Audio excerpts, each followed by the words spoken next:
Hey everybody, I'm off on another adventure. This time I'm heading down to Kingston for the RFK Jr.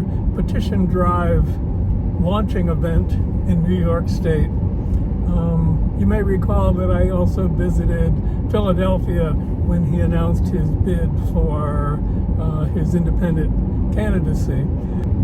I find his candidacy interesting, and I love listening to him. I started off like everybody else, thinking that he was a little bit of a kooky guy because that's the way the mainstream media portrays him. But I have to say, when you actually listen to him, you find him to be quite sensible. And many of the things that he said in the past year that he got censored for on Facebook and YouTube turned out to be true. Not that I'm an expert on any of this, but what I always tell people is listen to the candidates themselves. So many times we get a view of the candidates through the corporate media, which has its own agenda. As we know, about 70% of the nightly news, or news in general, is sponsored by pharmaceutical companies. And even morning news shows are often sponsored by companies like Lockheed Martin. Now, I would think that there's not too many regular people like us in the market for buying a cruise missile.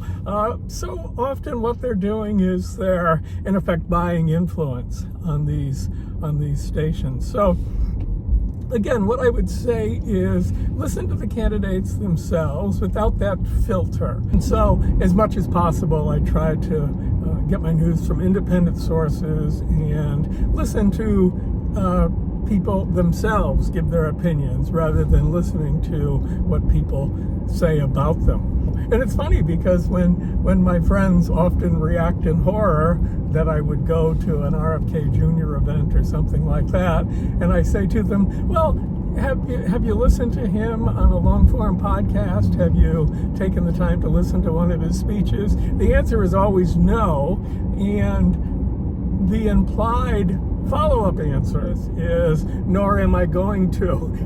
I think this goes a long way toward explaining how polarized we've become as a society. There's built into these algorithms is a confirmation bias. If they know that you like this person, this candidate, this news show, they give you more of the same. So that after a while, your worldview becomes kind of siloed, kind of one-sided. You're only seeing one side of any issue. In a healthy democracy, I think we have to be willing to take a look at all the sides openly, as much as we humanly can, and then make up our minds based on that. So anyway, that's a long preamble, but I'm on my way down to see RFK Jr.'s opening event in New York State, where they'll be gathering petitions and like that to get him on the ballot. I'm picking up my friend Dode in Albany, and then we'll take an hour-long jaunt down the thruway to Kingston. Dode is always so good to accompany me on these crazy adventures. I remember years ago dragging her to peace marches in New York City in the days leading up to the Iraq War. She's generally a pretty good sport about these things, and I appreciate that very much.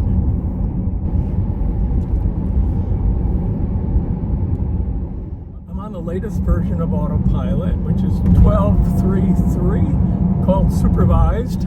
And it's really quite good. It's this latest version has eliminated many of the glitches that Autopilot has had. And you still, of course, have to pay attention and you have to be ready to take over. But boy, you could almost turn this thing loose and have it go most any place without a problem. Sometimes it's a little too cautious, and sometimes it waits a little too long, and sometimes it's a little tentative. But boy, it is just miles and miles better than the last version. I love driving, but it does make it more relaxing when the car is keeping track of everything around you. 360-degree view of everything, your blind spots, what's going on in front of you, what's going on behind you. It really is quite an amazing thing. So hope you'll stick around and join me, and maybe even be kind enough to hit the like and subscribe buttons below. I'm creeping up on 1,000 subscribers. I already have the required hours view time, and when I get 1,000, I'll become monetized, which will be kind of a neat thing. I don't think I'll ever make a ton of money doing this, but the idea of having fun doing something and then picking up a little extra money for it is a pretty good thing. So again, if you can see it in your heart to hit that subscribe button, I would certainly love it. So thanks so much for watching. Love you, and we will catch you next time around. So what do you think, Dode? It's just lovely.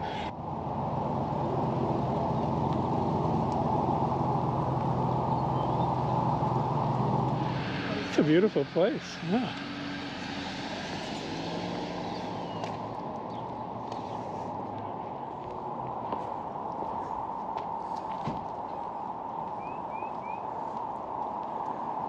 I would say here with the lights.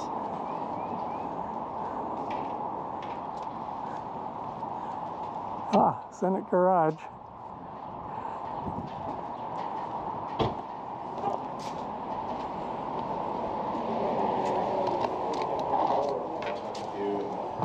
We'll keep in touch. Hi. Welcome. Thank you. It's so pretty around here. Yeah, it is. So you guys come from far? Just off. It's Albany, Saratoga. Okay. In this building right here, this stone house. So that was the first Capitol. New York State. Yeah. I mean, New York State? I think it was only for a few months. A lot of beautiful old buildings. Yeah, we'll wander around. From many eras. Yeah. Thanks so much. We'll see you in a little while. See you in a bit. The old barn had these, and I saved them for a while. And I said, what can I, in my world, they just don't fit. I didn't have a place. That's cool. I That's think just a rock. The weight. So it would be the pulley to open the door. Cool. I guess you release the pulley in some way, and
No, I read that story. I heard that story a long time ago. On the way out, we are going to be collecting people's emails and phone numbers. If you want to be involved in this petition drive, we'll get you trained, we'll get you your petition packet, we'll teach you how to get signatures. We promise it's a lot of fun. Everyone probably saw how much fun I was having on the way in. You can do it too. So, thank you everyone. Here's Andy. Hi everybody. A lot of you know me, a lot of you don't. I have like 200 people now on the email list. If you want to get on the email list, because I give out very explicit with all the instructions that Will's given you and then some, then you can, some of you I've given my card to and you're going to contact me and say, put me on your list. Now they also want me to do the work myself, so if you fill this out, then I'll put you on the list. So if you see me, if you want to be on my list, because I have all the information. So for example, this Thursday night, we are training, we're handing out more of these, and if you want to do more training, Thursday night in Rhinebeck at 6, it's on the website for the campaign. Saturday at 2, we're doing it again in New Paltz, at someone's house. Again, look at the campaign site, and you can RSVP to that, and it'll give you the address, so we'll be doing more training. I have a list of all the places we're going to go in Ulster and Dutchess County, because I'm the coordinator for both counties, and you can sign up on that list to go petitioning with other people, so you don't have to just do it by yourself. Yeah, man. Thank you. Yeah. Awesome. All right, so here's the bottom line. We have 45 days to get 45,000 ballot signatures. Mr. Kennedy is going to be the first independent presidential candidate to get on the ballot with these guidelines. The rule was changed in 2020 from 15,000 to 45,000. We plan to get 100,000. So even better, Mr. Kennedy himself. Hey everybody, this is a message for all the New York volunteers. And I know what you're thinking. I know that you're thinking that this doesn't look like New York behind me. It looks like it's flat as Texas, and that's because it is Texas. It's Italy, Texas. I'm on my way halfway between Dallas and Austin. I just did TV and fundraising appearances in Dallas, and I'm going to Austin to do the same thing.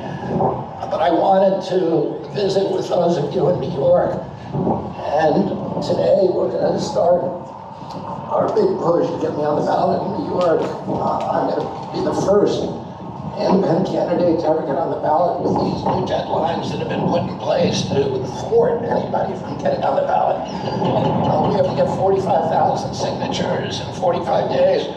But because the DNC has this entire team and effort that are devoted to making sure that we don't do that, and that if we do it, they're going to come in and go through and parse through every signature and try to disqualify as many people as possible.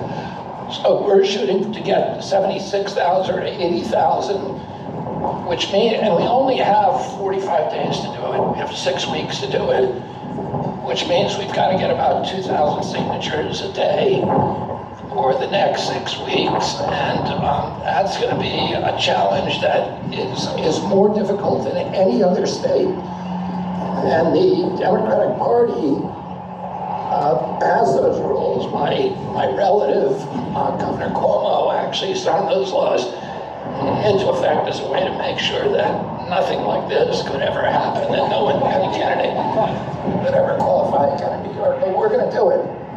And we're going to do it with that big access. It's very meaningful to me because I spent most of my career in New York on the Hudson River, working for Riverkeeper and the Hudson River Fishermen. And I'm still a New York resident. I vote in New York. My car's registered in New York. My driver's license is in New York. And I have a home in New York, and my law office is in New York. Oh, my dad was United States Senator from New York, and I moved to New York essentially permanently when I was 12 years old. I love this state. I consider it my home. I intend to spend my dotage there after Cheryl winds down her film and television career. And she can go play on Broadway. And I'll go to a lot of plays and fish in the Hudson and go hunting with my hawks in upstate New York. But that's my great dream. And I'm going to do that, of course, after my presidency. And I'm going to be only because the hard work that all of you are doing now and that you'll be doing over the next 6 weeks to make sure I get on the ballot. So I want to thank you all very much, send you my love. You're my friends, you're my family, and I'm so grateful to you for the work you're doing to win back our country, to restore transparency, to end this destructive debt cycle, to end the war machine, to wind down the capture by large corrupt corporations of our federal agencies, to restore regenerative agriculture, to restore our soils, have good food and public health and all the things that we're fighting hard for. It's all hard work that you're doing, but I want you to know how important it is. And I love you all, and I'm very, very grateful.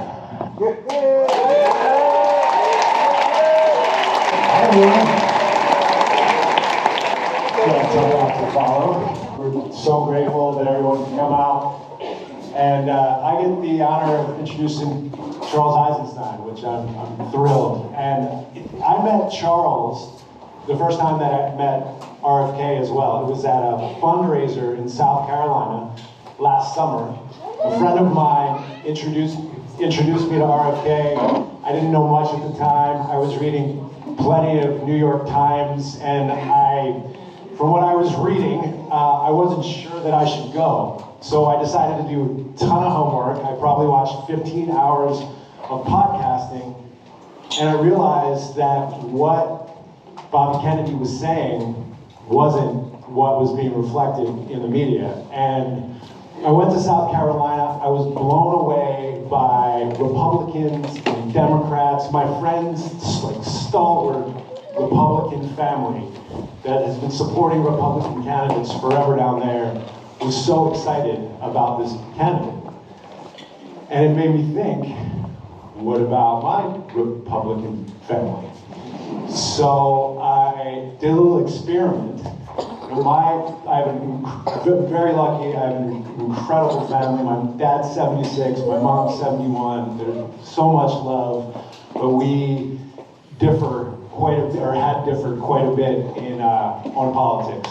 To the point where the last couple election cycles, we really just kind of had to stop talking about politics.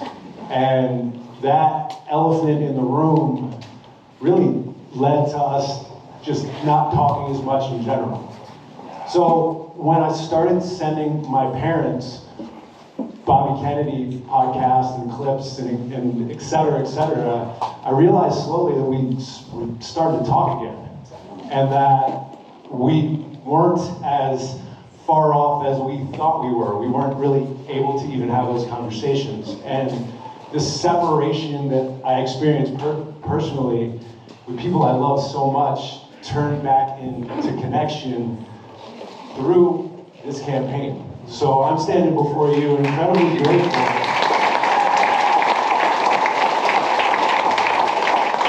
And I know there's probably a lot of you that have experienced the same thing, and there's probably a lot of you that could send a few clips from Twitter or Instagram or YouTube and experience the same thing.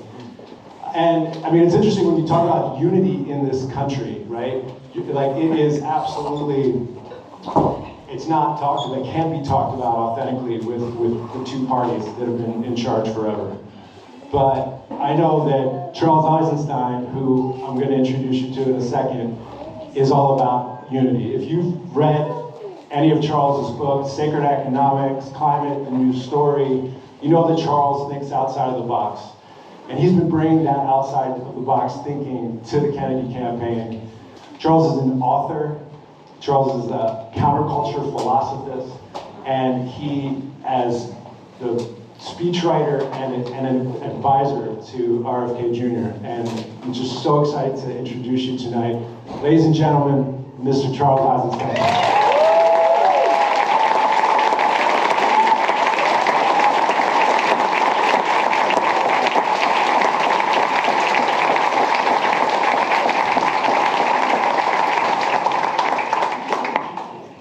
Yeah, thanks. Thank you, Dave. Thank you, everybody, for being here and for participating in democracy. You know, where it has become so much of checking a box. You know, accepting the choices that have been given to us. But here, with this ballot initiative, we're actually saying the choices given to us are not acceptable. And we're going to put something else on the menu. And that's really a much more active kind of democracy than simply, you know, accepting the multiple choice exam. So so maybe I'll just kind of introduce myself a little bit more. It's hard to say exactly what my position is in the campaign. I'm kind of a campaign philosopher in a way. I mean, I do a lot of, you know, nitty-gritty work, but some of what I'll say tonight is you'll see reflected in the campaign in various ways, and other things that I say might not seem to jive completely with what you hear from the candidate, maybe because we disagree on things, maybe because you know, what I offer is received in various ways at various times. And I think that's one thing that actually gives me a lot of confidence in the candidate, that he doesn't surround himself with sycophants and yes men, but tolerates or even welcomes vigorous debate, you know, among his advisors, which was actually a hallmark of his uncle too when he was president. He purposefully put people with widely varying political views inside of his close circle of advisors. Because a true leader, especially today, kind of in these extremely polarized, divided times, a true leader is not somebody who takes up the banner of one camp and leads them to victory over the other camp, which is kind of what we have seen in pretty much my entire lifetime in American politics. But I really see a leader as somebody who pitches his tent outside, or her tent, outside the camps, and listens to those coming from all sides, not dismissing any particular side as unacceptable. And this is part of the poison in the American political culture right now, that we assume, or it seems this way. I want to actually pick up on one thing that Dave said. We weren't as far apart as we thought we were, describing him and his family. I think this is actually true more generally.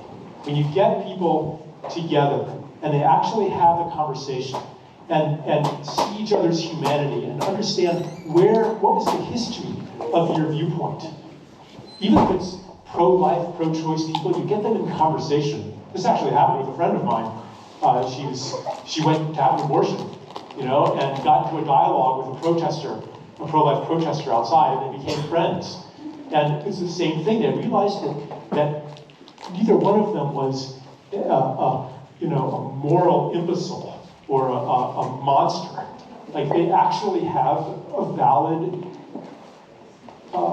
moral sense, you know, and they began to have some understanding.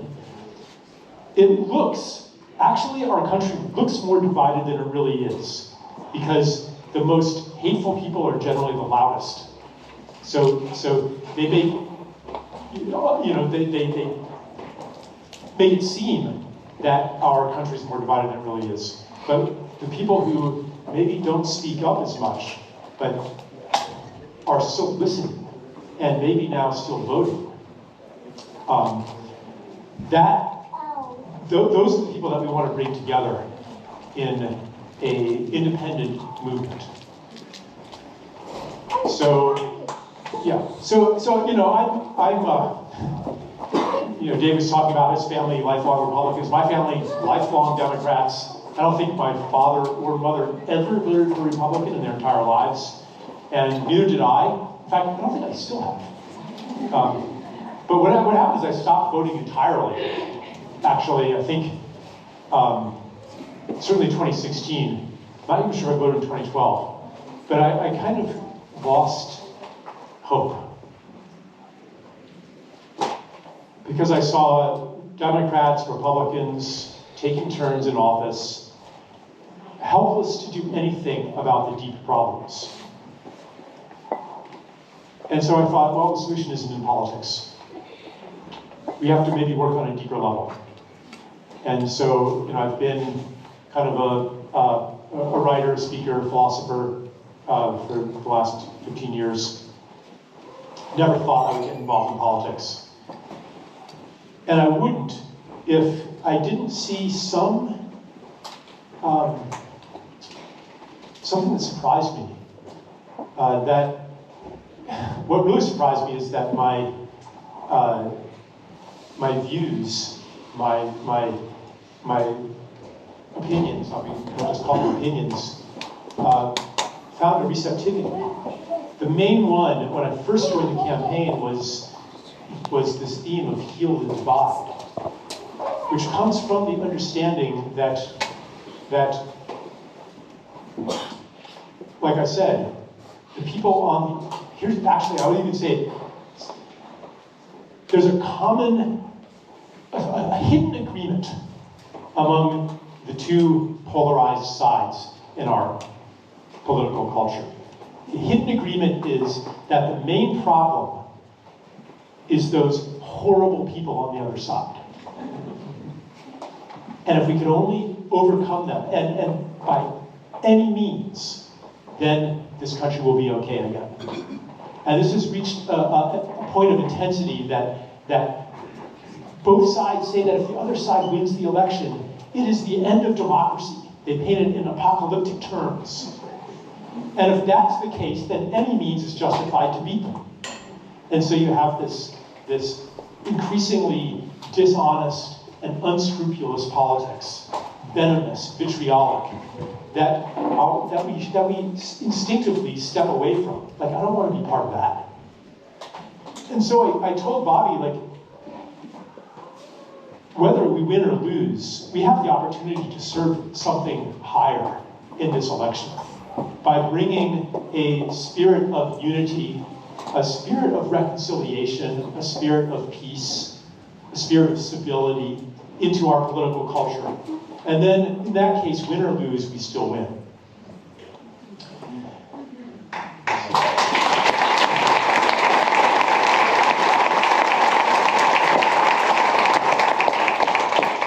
And I think that's especially important when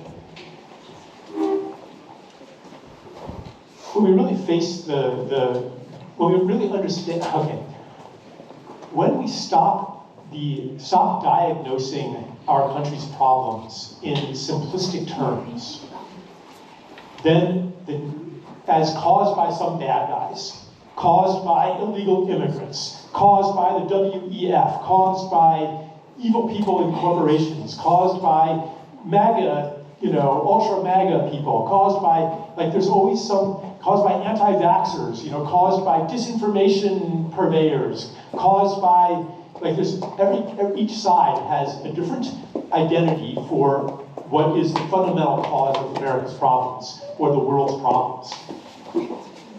And if only it were that simple. If only the cause of the world's problems was an identifiable set of bad guys, because then we would know what to do. But as we let go of that, as we let go of that, the first thing that happens is that we don't know what to do. There is no simple answer. And then we have to start listening to the perspectives of multiple stakeholders. So, the title of this talk, the America that almost was and yet may be, it came from, I'll tell you the story of how that originated. So like I said, I wasn't really even a lifelong Democrat. I mean, I'm more, like, if I had to identify myself politically, I don't know, something like a kind of Chomskyist, anti-imperialist, post-colonialist, left-wing, quasi-Marxist, anarchist radical.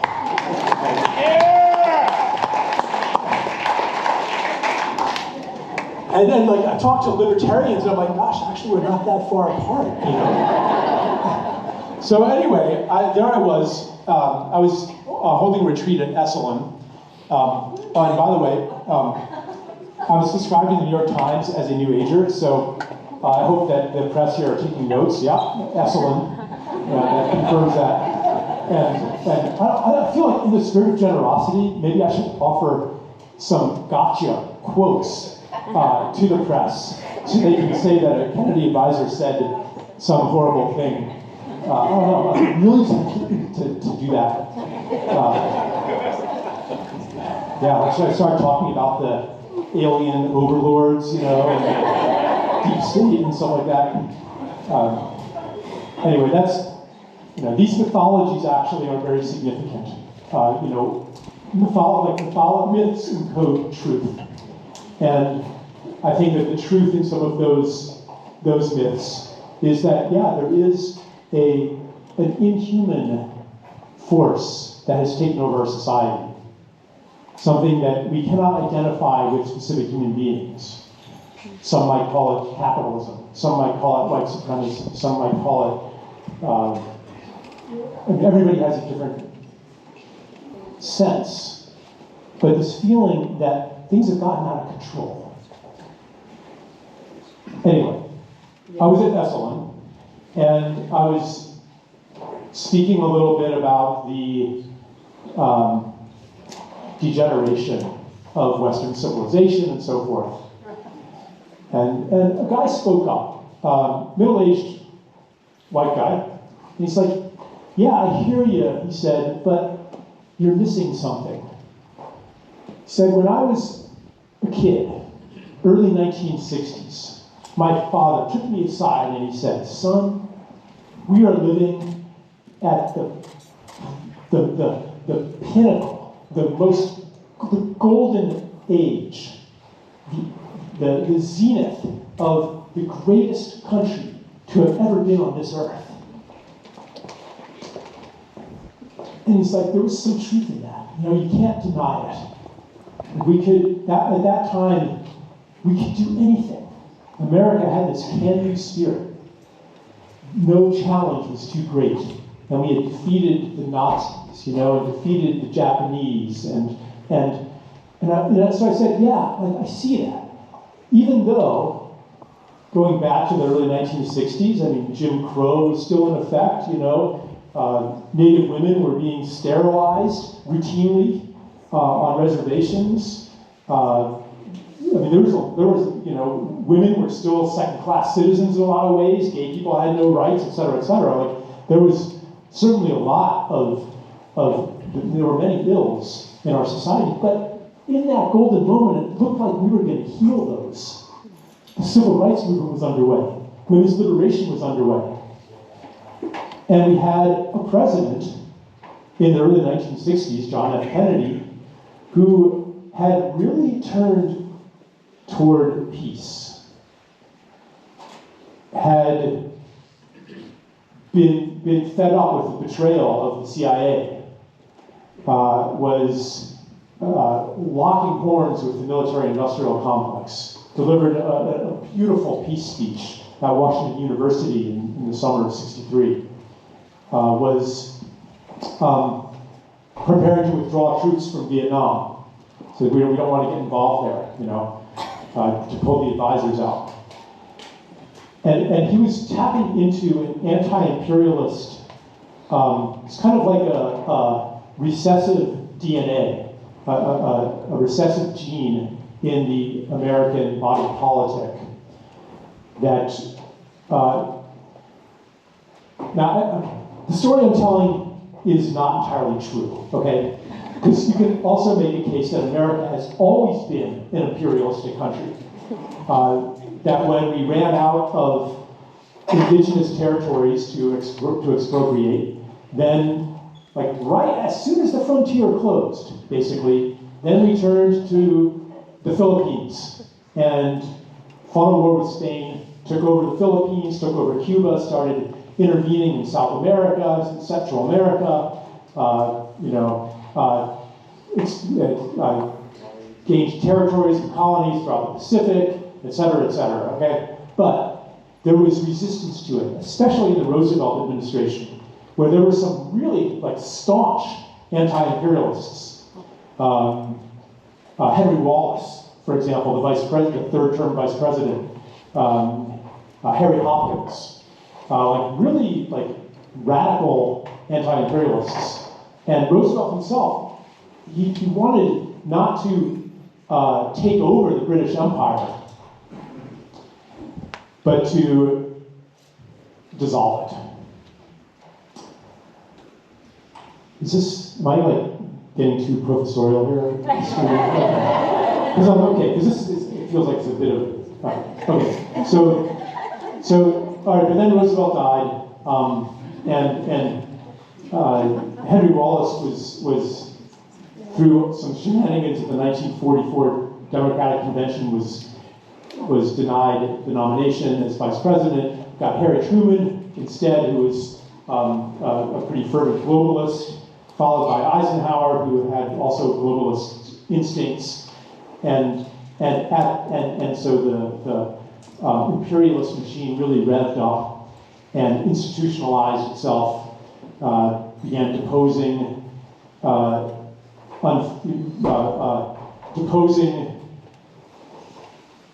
revolutionary leaders, anti-imperialist leaders around the world, and then Kennedy comes into office and tries to turn it around. And we know what happened on November 22nd, 1963, when he was assassinated. And this timeline, this trajectory, where maybe these recessive anti-imperialistic tendencies that could really trace back all the way to the American Revolution, maybe these were going to become America. We were going to redeem that promise, finally. We were going to truly be the champions of liberty and freedom around the world. We were going to dispel empire, not just the British Empire, but usher in a world that wasn't ruled by military force and intimidation. But we stepped off that path. That timeline was truncated. And it wasn't just a one-time event. It was not only the assassination of John F. Kennedy, but also of Robert F. Kennedy 5 years later, of Martin Luther King, of Dag Hammarskjöld, the Secretary General of the UN, Patrice Lumumba of the DRC. Like there were a lot of assassinations, and these were not random events.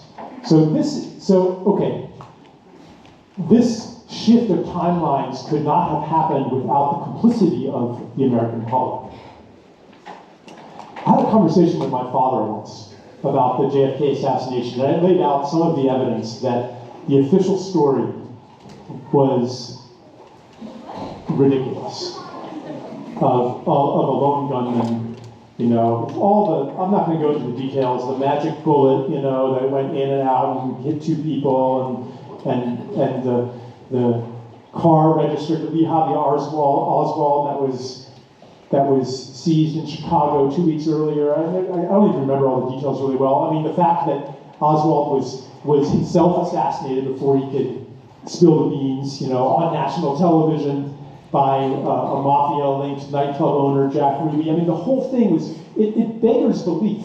The whole thing is completely incredible. But the American people swallowed it, at least on the conscious level. And I was telling my dad, he said, whoa, he said, stop.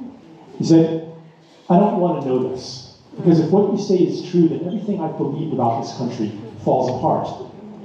And that's what happened. We were not willing to believe, because we are the good guys. We are the champions of freedom and democracy. That it could not possibly be that high-level elements of our own intelligence services killed the president. So we, as a people, we swallowed a lie.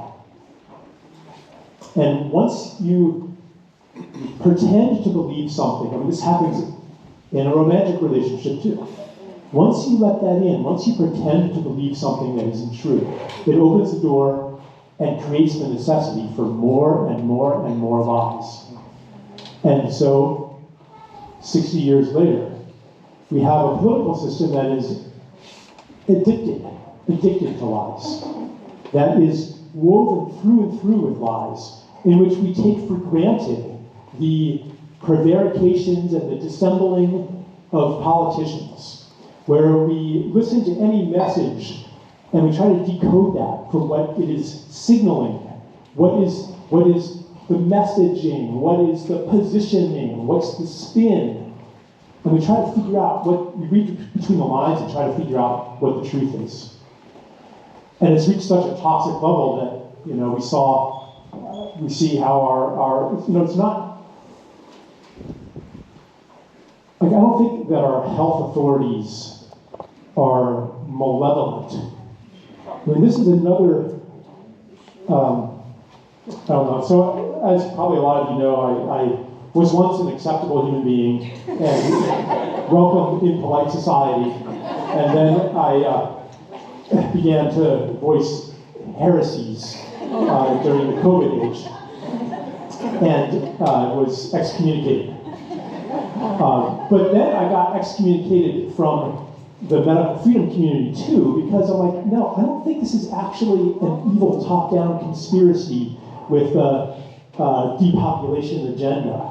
I think that really what explains it a lot more is mass formation, mob mentality, hysteria, opportunism, and institutional stupidity, which happens when the lying becomes so systematized that the truth can't even have room to come out. So I was like, this is actually more complex than the simple explanation of here's the bad thing and we have to remove the bad thing and everything will be okay. Like, that's actually very similar to the mentality of a virus, and this unicausal thinking and this war mentality that looks upon the world and tries to blame whatever problem is happening on a bad guy.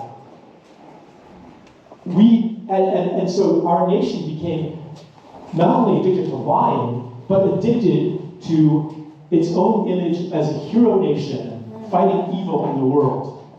And and this of course was exploited, to some extent created, but certainly exploited by the military-industrial complex.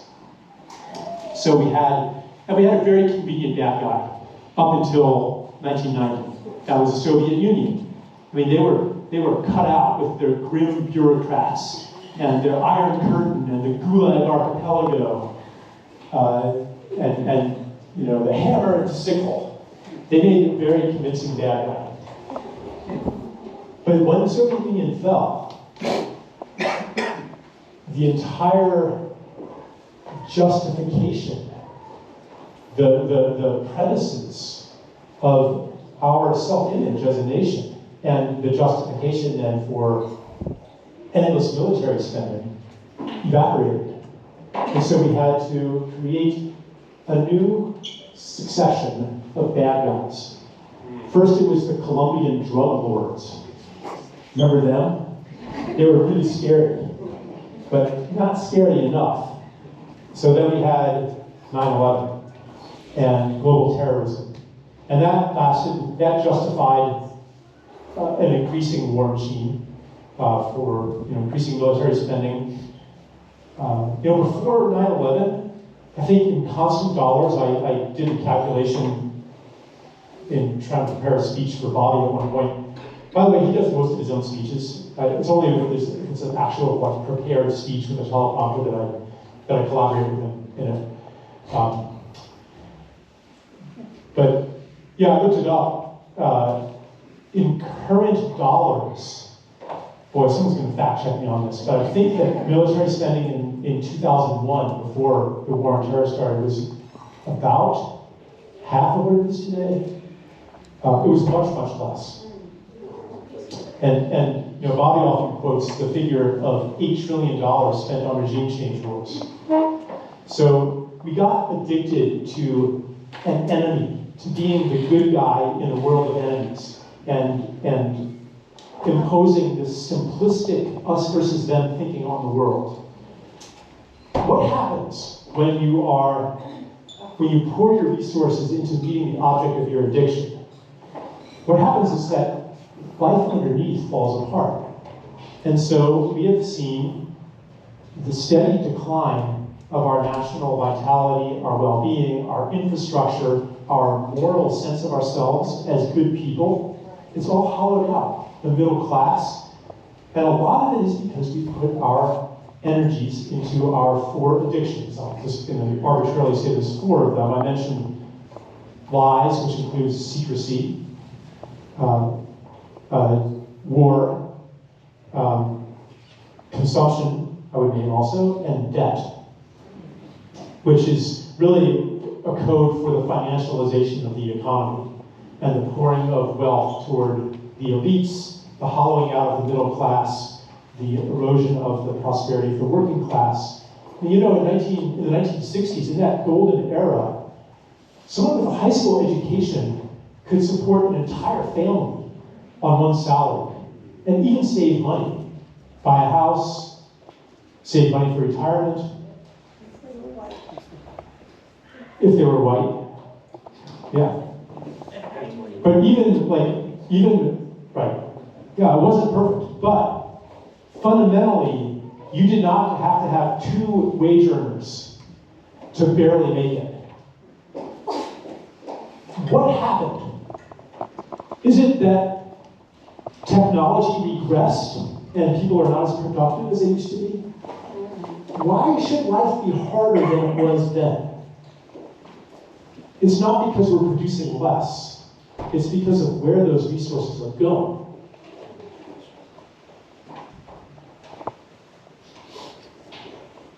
And so we have a situation today of economic desperation.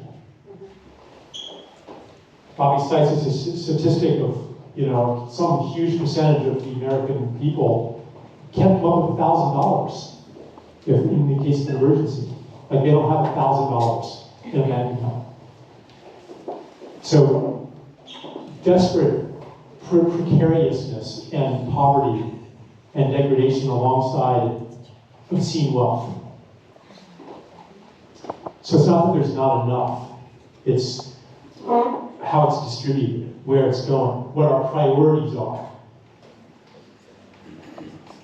And so we have a sense, this is why I say the America almost was and yet may be. We have a sense that it doesn't have to be this way. That sense is called hope. And even though that hope has been betrayed again and again by various politicians who promise hope and change, who promise to make America great again, and then get into office and do nothing about it, do nothing really to redeem that promise, maybe because it was insincere to begin with, or maybe because the momentum of our institutions is so powerful, or maybe because the time had just not yet come.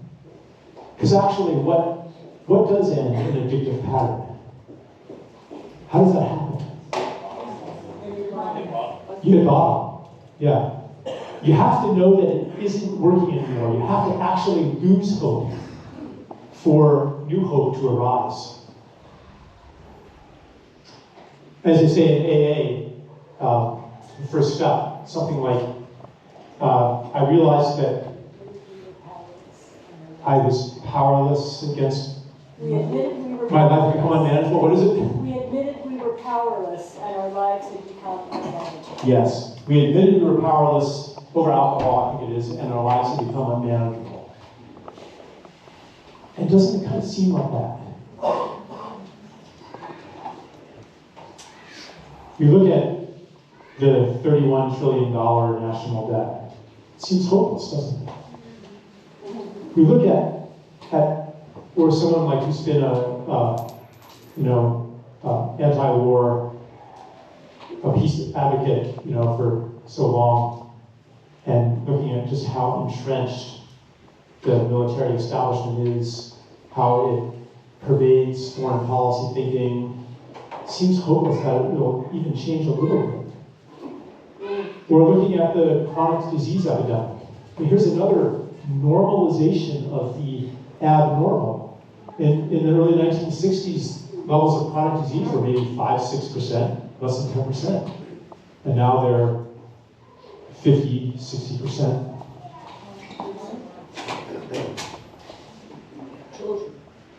Why do we take that for granted as normal?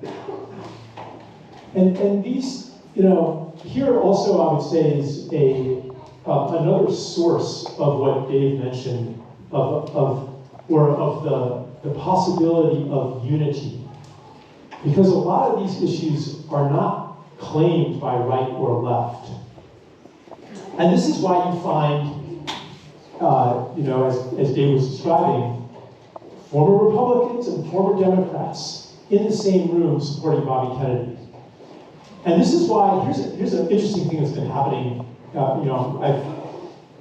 I follow the news and the announcements of the commentariat about our candidate. So this is a couple of weeks ago, 2 or 3 weeks ago now. Anyway, when we announced Nicole Shanahan as the VP, pretty much on the same day, Trump came out with a statement about how Bobby Kennedy is a left-wing lunatic.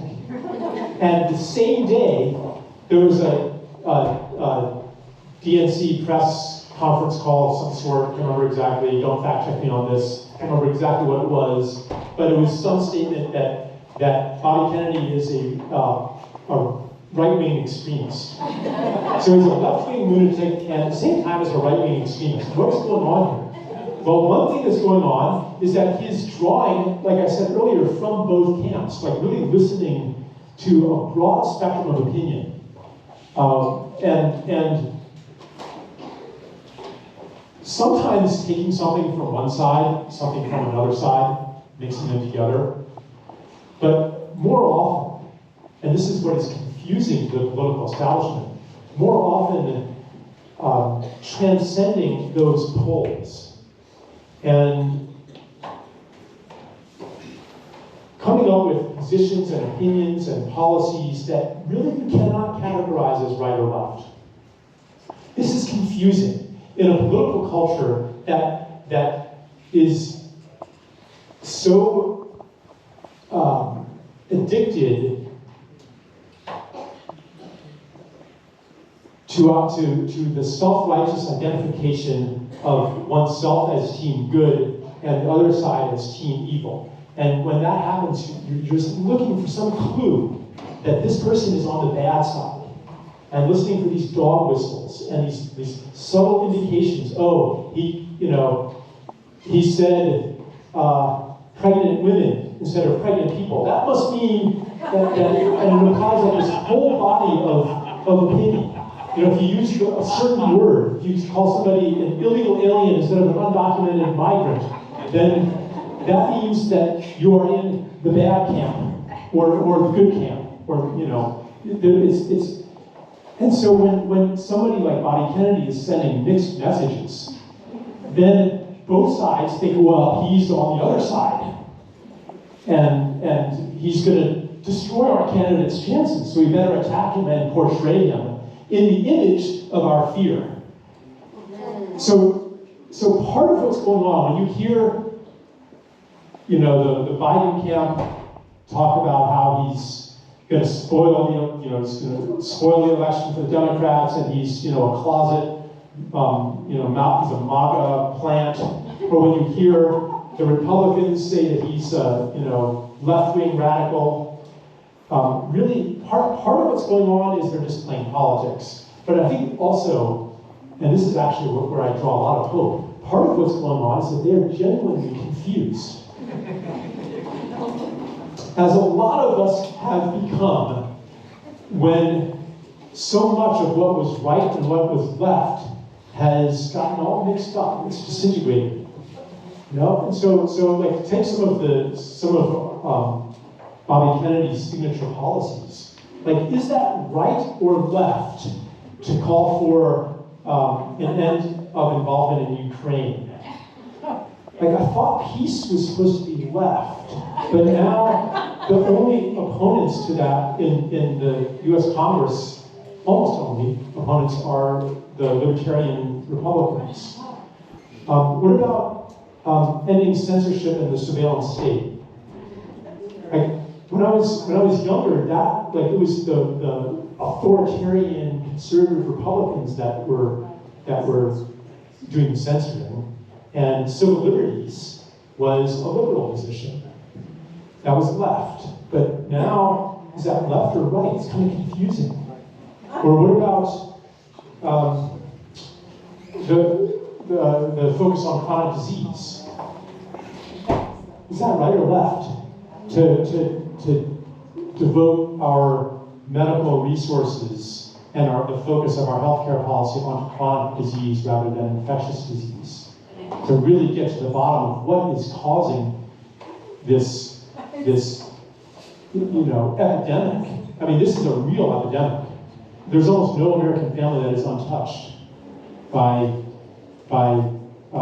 autoimmunity and allergies and autism and can expand it to addiction and depression, anxiety, attention deficit disorder, all of these things. Like, why do we accept that as normal? What happened to the robust vitality of America in the 1960s? And I want to say that these are not isolable, separate phenomena.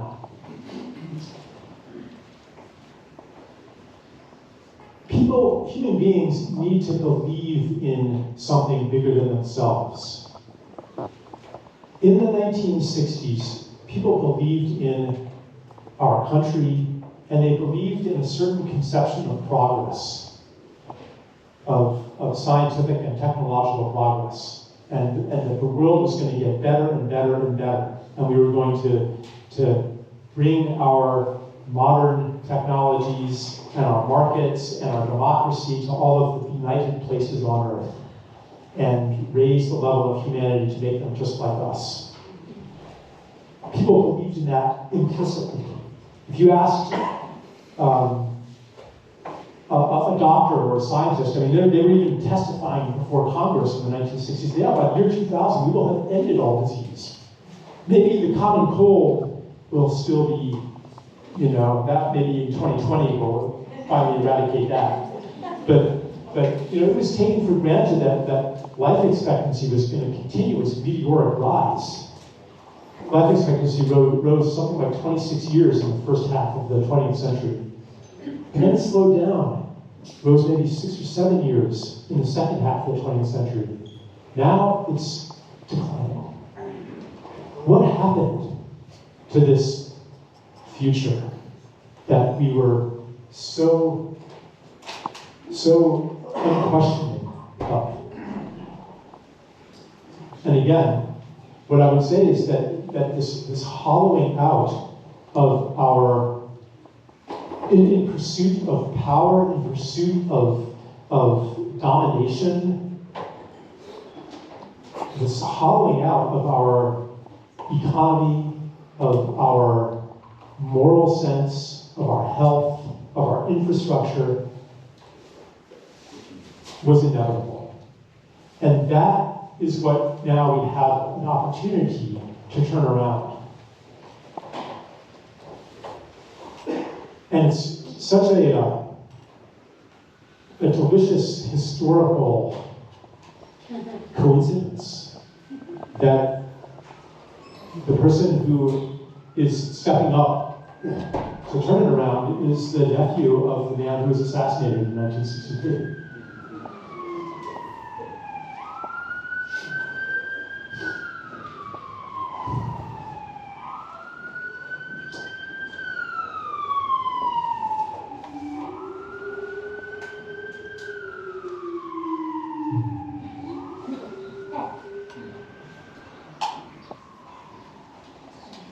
No, I'll be honest. I've certainly had moments of questioning. I have, certain disagreements with the candidate, and I'm like, well, I really disagree with him on this issue, and so do I want to be associated with somebody that I disagree with? As if, I'm going to find somebody for president that I agree with on every single topic, and that I won't be tainted by association. It is actually part of this. We don't talk to each other about politics. We don't bring it up in our family. It's a social risk. A lot of us learned this during COVID. If you went against the prevailing opinion, you would get ostracized. You would get blacklisted from Esalen. You would get kicked out of your knitting club. You would get fired from your job. So we kind of learned to not talk about politics, to stay polite. Because if you wear a Kennedy hat, if you have a Kennedy bumper sticker, then people are going to know what side you're on. It's kind of a risk, especially if it's somebody who's challenging the establishment. And so I've had to really look at that in myself. And then when I come to my senses, I'm like, there is no other candidate who comes anywhere close to representing so much that I care deeply about. There is nobody else who's talking about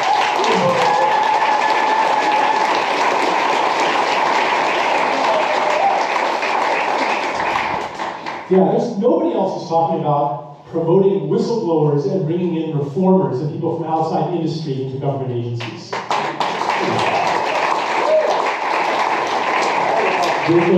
There's nobody else who's going to dismantle the censorship industrial complex or even is aware of it.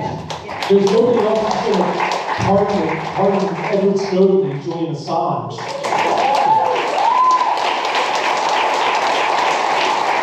And there's no one else who has even any idea that the extent of environmental causes to chronic disease. And who will look at those things. Who will look at those things. It's not like we know for sure that childhood vaccinations or 5G or endocrine disrupting chemicals in the environment or PFAs and forever chemicals or genetically modified food. Or genetically modified food, thank you, or pesticide residues in our food, or additives to jet fuel that I don't know. How can any of us know for sure when we live in an era where science has been hijacked by corporations, when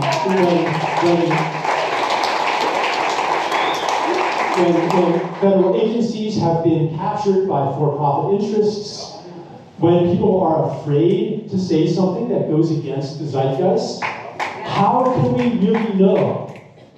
So we're not coming in here saying, oh, we know the answer. We're coming in here saying, we're going to ask the questions.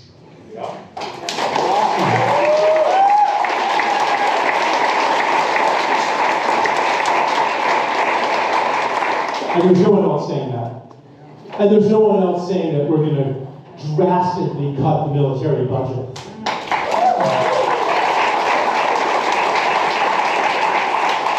The best any president has done since even Jimmy Carter raised the military budget. I mean, the best any president has done as far as peace goes, from my perspective, is that they've allowed the increase to be a little slower. That's the best anyone's done. No one has cut the military budget. And we're going to cut it.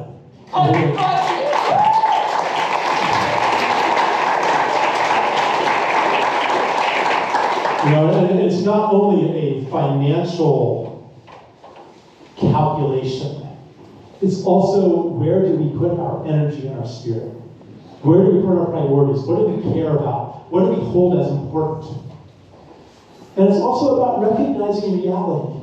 And this is part of the hitting bottom, where we survey our lives, we take an inventory of our life as a nation, and we realize, we come to the humiliating realization that we've actually caused a lot of harm in the world through the regime change wars, through the propping up of America-friendly dictatorships and juntas.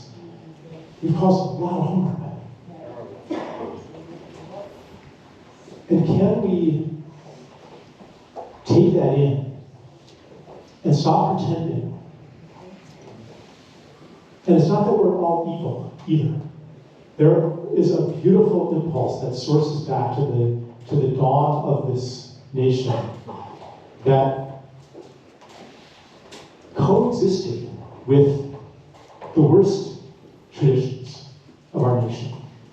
We can't flip from self-adulation to self-abnegation.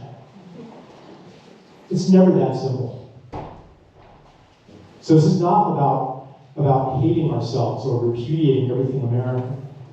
That doesn't do the world a service either. But it's the question of who can we become? Who can we become? What shall we be? And we need a vision like that. We need a story of ourselves as a people, so that we have something to give to, so that we have something to sacrifice for, so that we have something bigger than ourselves to devote ourselves to. Because this isn't just, it's not just about how do we make it work better? How do we create more jobs? How do we increase economic growth? It's also about what are we living for? We have to have something to believe in. And looking at the state of the world, there's a lot of repair work to do. One of the things that really has drawn me to this campaign and kept me there is Bobby Kennedy's fervent environmentalism. That is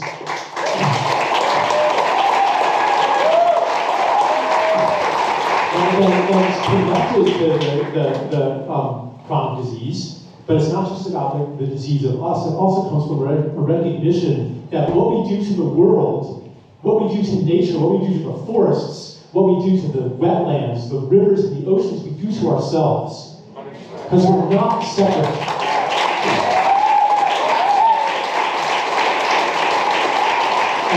And what we do to other nations and other people, we also do to ourselves. And the condition of the worst, the poorest, and the most miserable of us becomes the condition of all of us.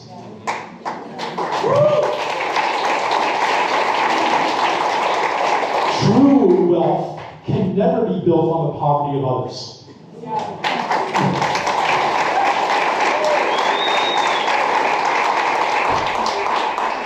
True security does not come from walls and fences and surveillance cameras.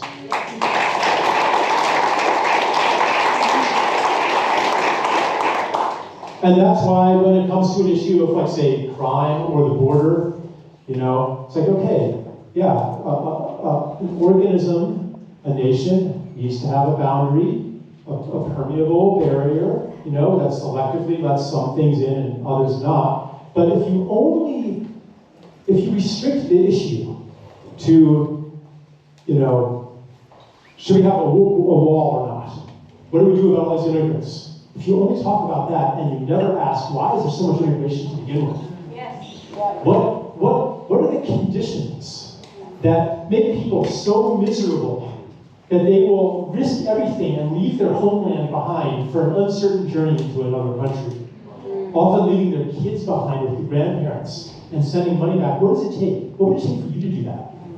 Then we start to look at neoliberal economics. We start to look at third world debt. We start to look at regime changes. We start to look at all of these ugly things, and we realize that what we are blaming the other for is actually part of ourselves. We take responsibility, and that is another part.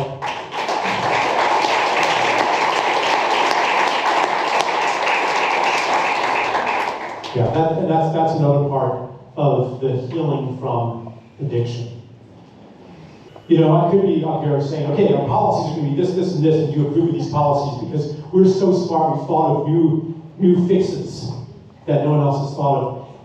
And I think we do have some good policy ideas. And honestly, we're still arguing about a lot of the policy ideas in the campaign.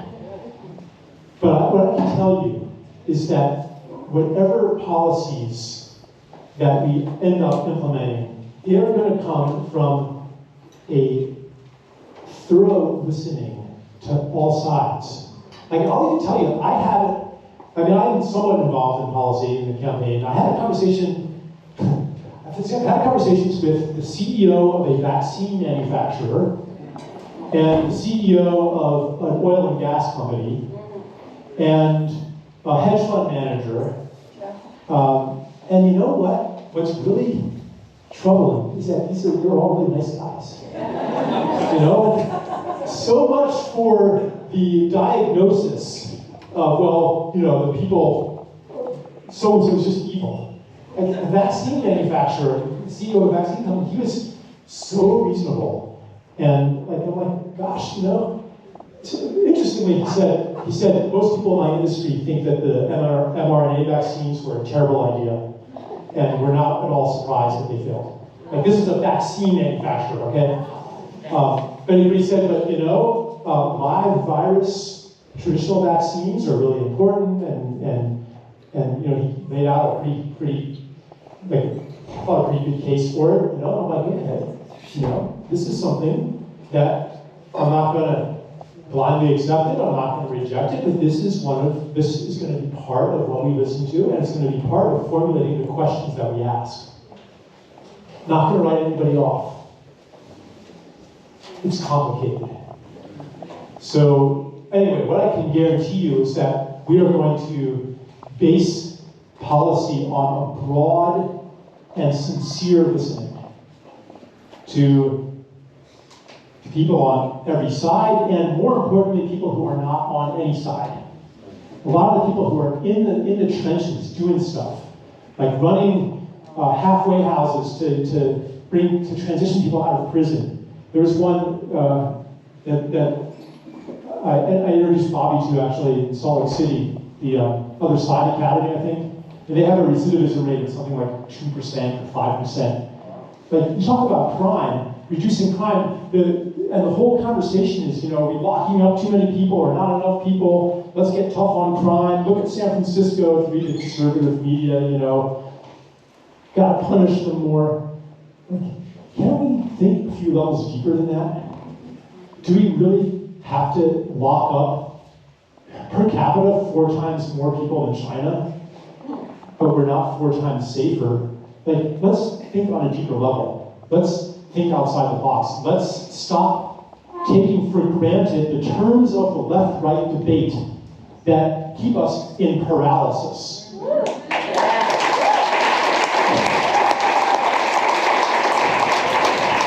And so that's why it was so natural for Bobby Kennedy to leave the Democratic Party and run as an independent. It's symbolic of stepping out of these frozen debates. And that's why it is confusing to the political establishment on both sides of the aisle. They don't know quite what to make of us. But people who are less politicized, less wedded to a political identity, are starting to listen. They're starting to sense a possibility here. And I am quite grateful that so many of you have come drawn by that possibility. And some of you have even really upended your lives to work for this campaign. And I can say, like, you know, what keeps Bobby Kennedy going is that energy, is the dedication of the volunteers.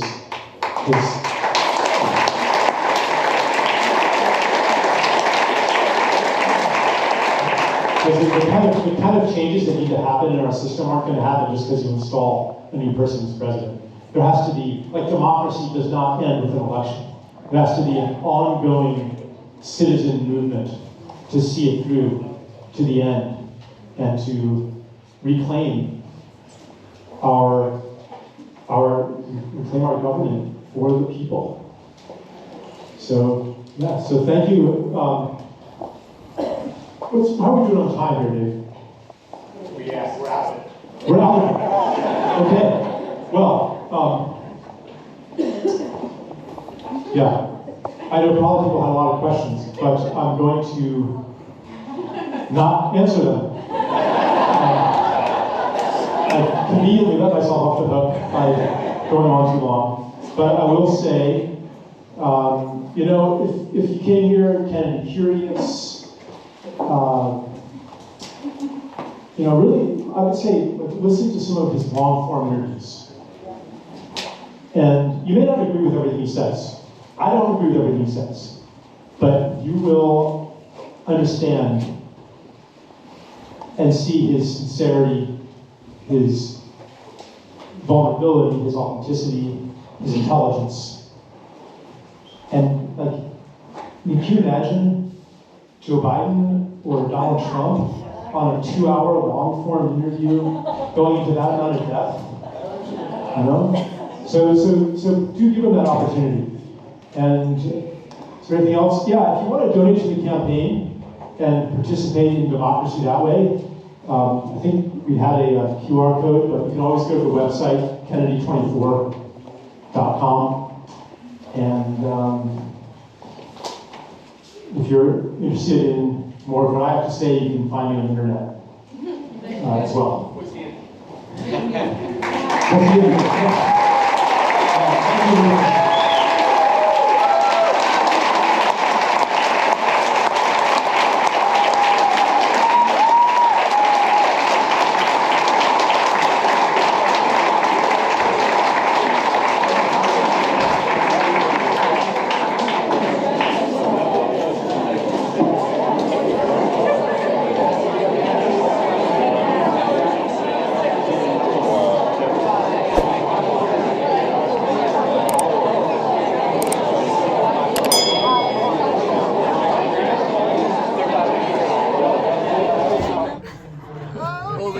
Look out. Sorry. I was just trying to help him get the perfect shot. You did. Thanks so much. Thank you. This is even better, Doug. Okay, this is hand on my shoulder, on top of my head. All right, here we go. Ready?